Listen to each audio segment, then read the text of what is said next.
Iran takes more steps away from the 2015 nuclear deal with world powers, and calls are growing louder for a new agreement. So how will the incoming US president deal with the challenge? This is Inside Story.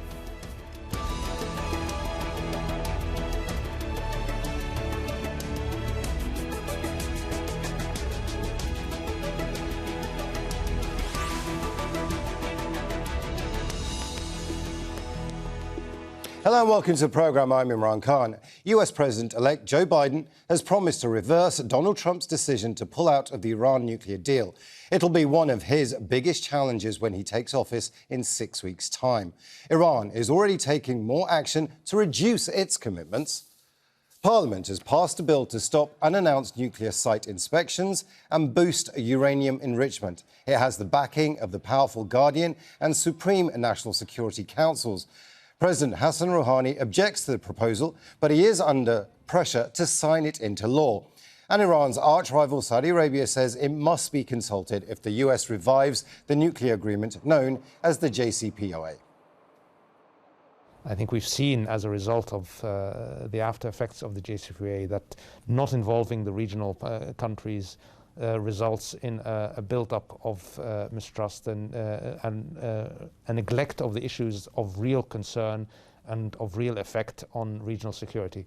So we are confident that both an incoming Biden administration, but also our other partners, including the Europeans, have fully signed on to the need to have all the regional parties involved in a resolution. One of the signatories of the Iran nuclear deal has also suggested a broader agreement. Germany's foreign minister told Der Spiegel magazine, "A return to the previous agreement will not suffice anyway. There will have to be a kind of nuclear agreement plus, which is also in our interest. We have clear expectations of Iran. No nuclear weapons, but also no ballistic missile program that threatens the entire region. Iran also needs to play a different role in the region."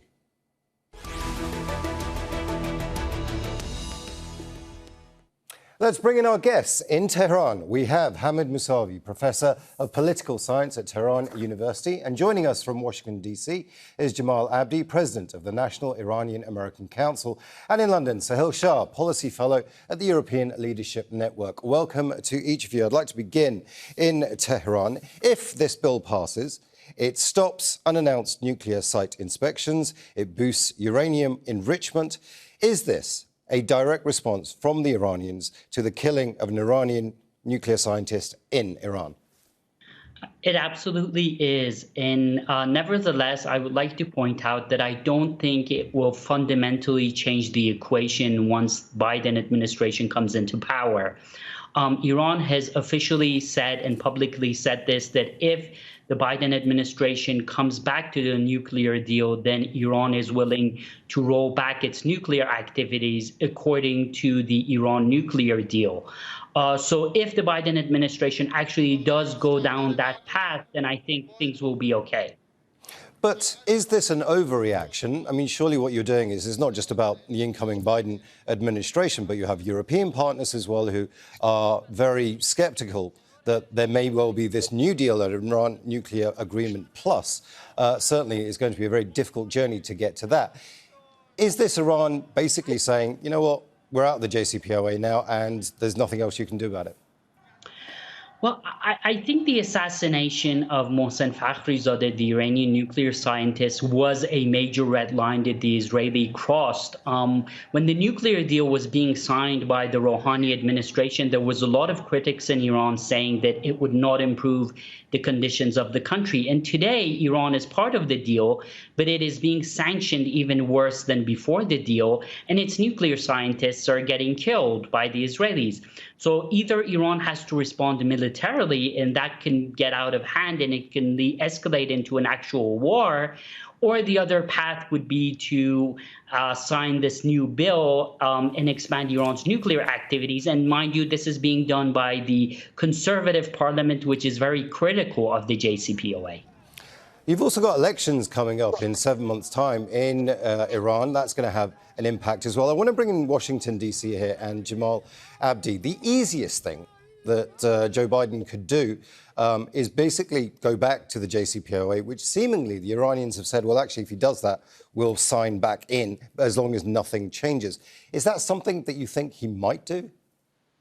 Well, Joe Biden committed to returning to the deal and has been pretty unapologetic about that commitment, even during the heights of the political campaign and the challenge against Trump. He maintained that that was going to be the U.S. position. I think that the devil is in the details, and so there is a question of sequencing. Who moves first? Is one side going to need to see something from the other side in order to begin reestablishing its commitments? Is there going to be a process? Is the U.S. going to attempt to work through the Joint Commission?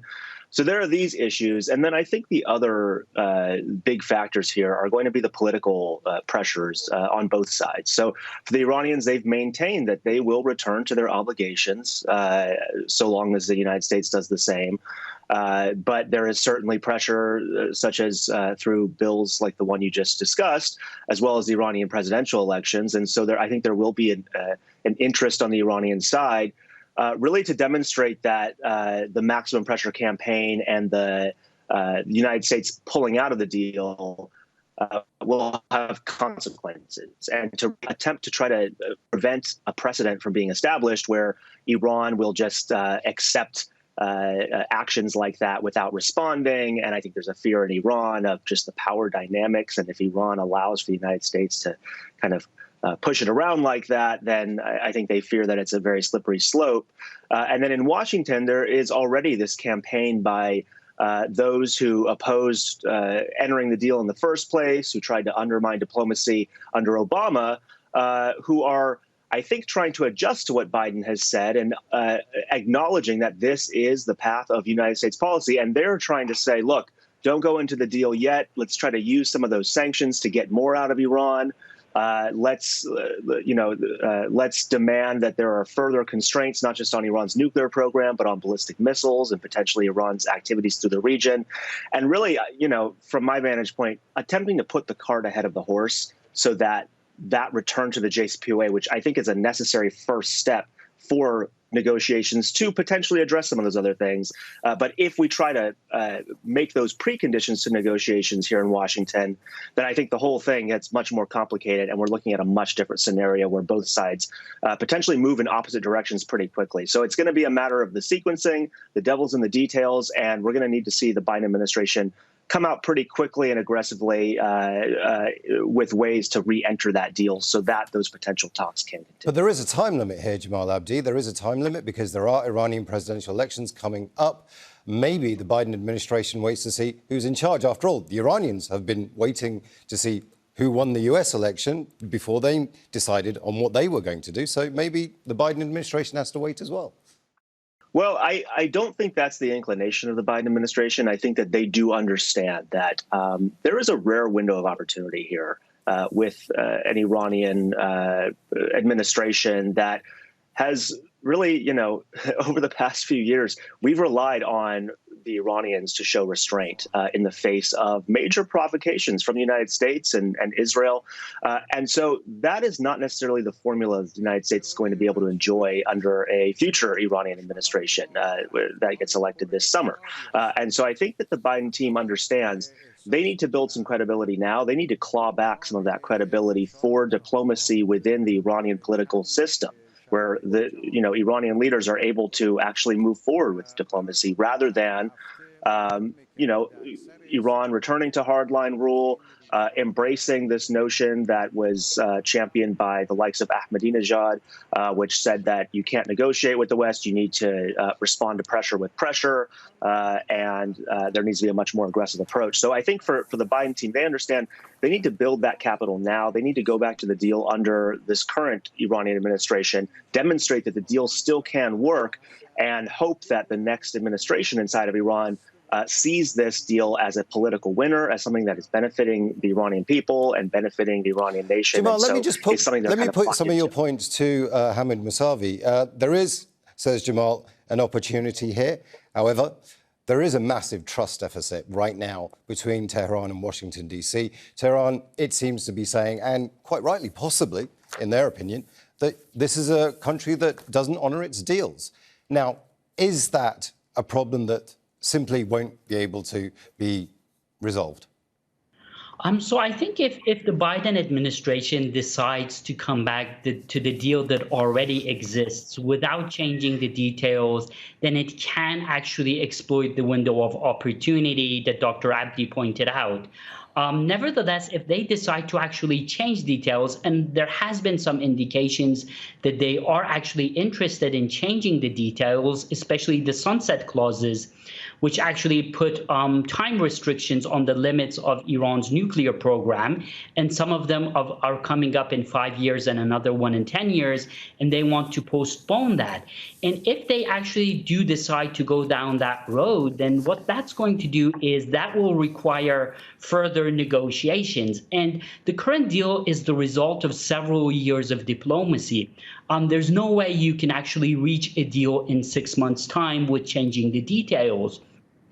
So if they do actually decide to go down that path, then they will have to wait and see who the next president is. And in Iran, usually parliamentary elections give you a taste of what's to come. And with conservatives winning the last parliamentary election, there is a very good chance that they are also going to win the presidency. And that's going to complicate the situation. Furthermore, if they also want to talk about regional issues in the missile program, and there's also been talk of that. I mean, Joe Biden pointed to these issues in the article he wrote for CNN on Iran. And if they actually want to talk about that, then that's going to make it very difficult and complicated, because essentially that's the approach of the Trump administration, which has led us nowhere. And I don't think Iran will actually back down on those two issues. Well, let's bring in Sahil Shah here in London. Sahil, you have our guest in Tehran basically saying JCPOA, yes, Iran nuclear agreement plus, that's not going to happen. Absolutely. I think that both of the speakers are absolutely correct, both Hamid and Jamal. The focus right now has to be on a mutual restoration of the JCPOA, the Iran nuclear deal, and the peripheral issues that many people are talking about in Washington, in European capitals, such as missiles and Iran's regional behavior. That has to be dealt with later, and perhaps in a completely different format, because it involves the entire region. Iran, for example, is one of 11 countries in the region with long-range missile systems. So unless you are having negotiations or dialogue in a format that includes other players and takes into account Iran's deterrence needs, you can't expect Iran to begin to negotiate on its missiles. The president-elect, Joe Biden, knows that the nuclear file is the top priority, and that's why he reiterated the points that he made in his CNN op-ed that was just referred to in a recent interview with the New York Times. I think it's going to be very important that Europeans take that as a very clear signal that Biden hasn't changed his opinion on what the priority is, which again is resolving the issues related to restoring the JCPOA.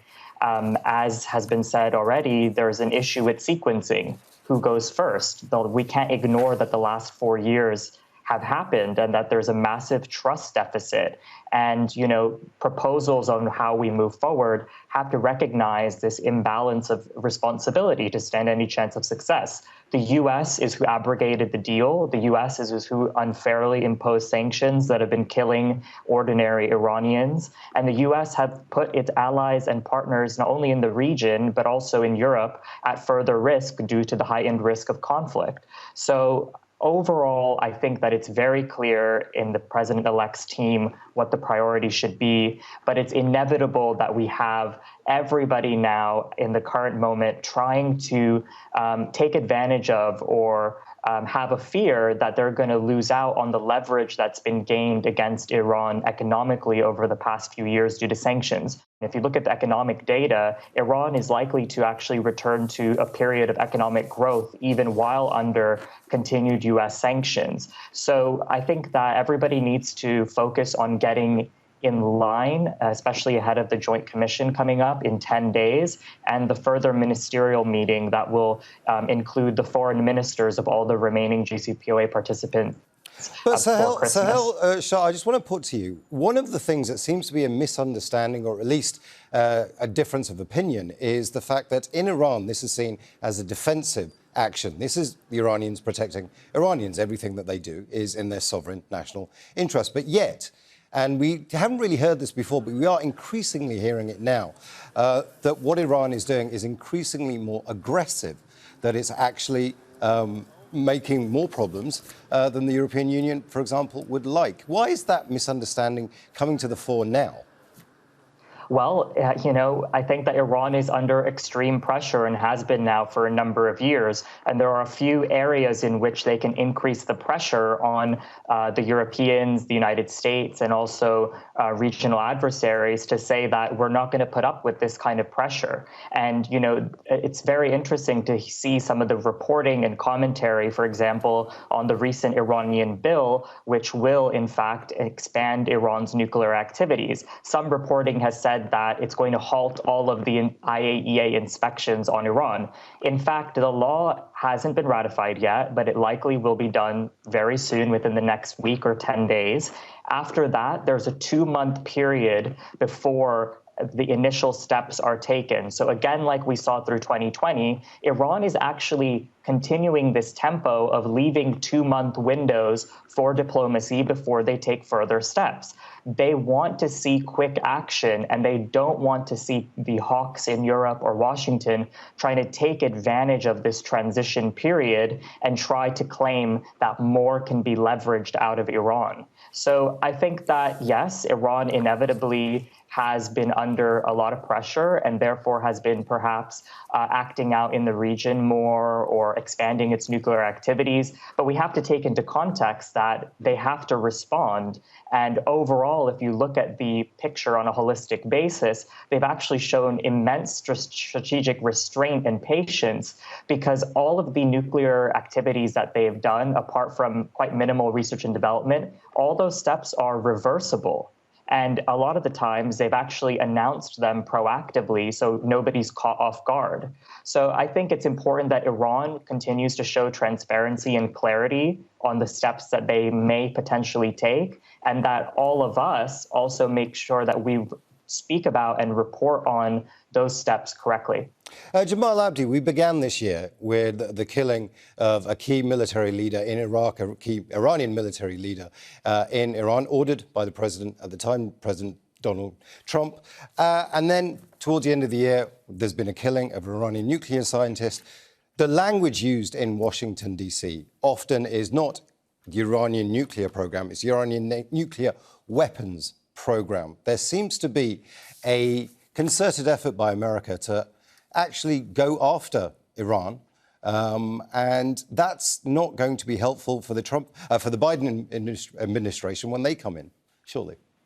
Yeah, the Biden administration will, I think, need to demonstrate that there has been a reset, that there has been a change in position. And that's why this talk of leverage, there are some who have argued that, well, the Trump administration has built up this leverage against Iran, that Biden shouldn't just trade back to return to this deal that supposedly is no longer as worthwhile because some items of it are expiring.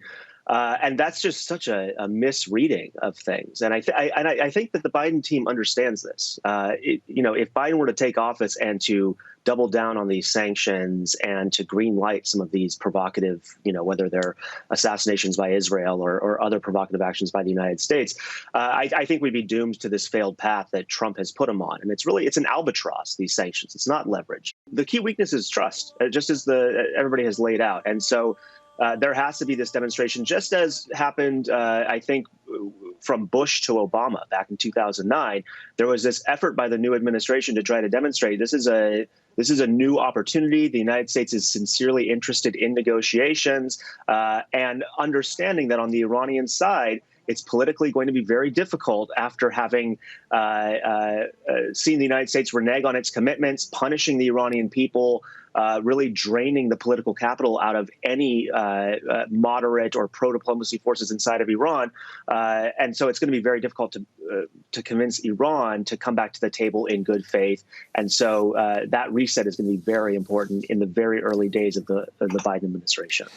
Hamid Mousavi, we often hear that Iran is showing restraint. You touched upon it yourself earlier when you said, look, this new bill, if it gets passed into law, is restrained. It's a restrained response to the killing of the scientists. It's a restrained response to the killing of a senior Iranian military leader. But however, there are conservatives, there are hardliners that want Iran to actually push back further and harder. And those people may be in power in 7 months' time. If that happens, what happens to the JCPOA, and any hope of lifting of the sanctions and new nuclear deal? Does that all go out the window? So the factions you're talking about were actually against the deal from the very beginning, and they were saying that the Americans cannot be trusted. The problem is that the memory of the 4 years of the Trump administration is very difficult to forget. I mean, when the JCPOA was being signed in 2015, you had right-wing senators such as Tom Cotton saying on Twitter that, we're going to strike down this deal with the sign of a pen. And people like Zarif, Iran's foreign minister, were saying that that's not true. But in fact, when Donald Trump came into power, he was able to withdraw from the nuclear deal through an executive order. And you have people in Iran, politicians, as well as even circles in academic circles and universities, saying that what is the guarantee that if Iran comes back to the deal, there is a chance that Donald Trump will get reelected in 2024, or maybe someone like him. And there's always that possibility that the U.S. will withdraw again. And so those conservative factions believe that showing restraint is actually not restraint, but showing weakness. Aren't those factions right, Hamid Mousavi? The Americans weren't trustworthy. They did pull out of the deal. Yes, I personally believe that Iran should have different approaches to the Trump administration, and a different path towards the Democrats, such as Biden. When Donald Trump came into power, I mean, he essentially played hardball with Iran.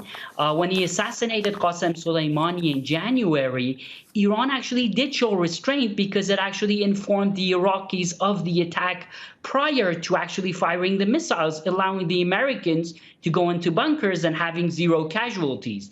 And I don't think any other country in the region would actually show that kind of a restraint for a person such high up as Qasem Soleimani. And showing those kinds of restraints actually did not help the situation. It actually made the situation worse because the Trump administration actually kept pushing even further. But at the end of the day, to go back to your question, the presidency will change in June. Nevertheless, we will have a new president-elect in June. Nevertheless, the supreme leader, Ayatollah Khamenei, is the same. And I think the official position of the government, and when I'm saying the government, I mean the government as a whole, including the supreme leader, I think if the Biden administration does come back to the nuclear deal, Iran will also come back to the deal, even if we have a different president. Jamal, Abdi, we are running out of time, but I just want to ask you very quickly, are you still, after hearing everything that you've just heard, are you still confident that the Biden administration can pull this off? Yeah, I am confident. I think that as long as the Biden administration sort of doesn't get distracted by some of the, I think, bad faith calls for demanding more before returning to the deal. I think that is a poison pill.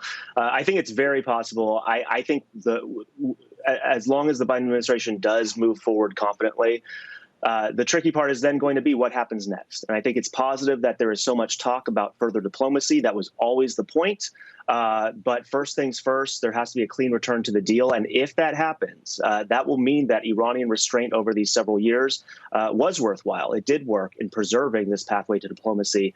And it's going to be, I think, incumbent on the United States to both figure out a way to make this a deal that cannot be reversed by the next president, and whether that means by putting it through Congress, which is probably very difficult, or further diplomacy to actually provide some political capital for what comes out of these negotiations. So that's going to be the tough part for Biden. That's where the real work needs to happen. For now, this is simple. This is clear. Go back to the deal. Let's start from that as the ground floor rather than this maximum pressure debacle, which puts, I think, any future president in a very bad position if that's where they need to start out. So it's all up to Biden right now. I want to thank all our guests, Hamid, Mousavi, Jamal, Abdi and Sahil Shah. And thank you too for watching. You can see the programme again anytime by visiting our website, aljazeera.com. And for further discussion, go to our Facebook page. That's facebook.com/AJ Inside Story. And you can also join the conversation on Twitter. We are at AJ Inside Story. For me, Imran Khan and the whole team here in Doha, bye for now.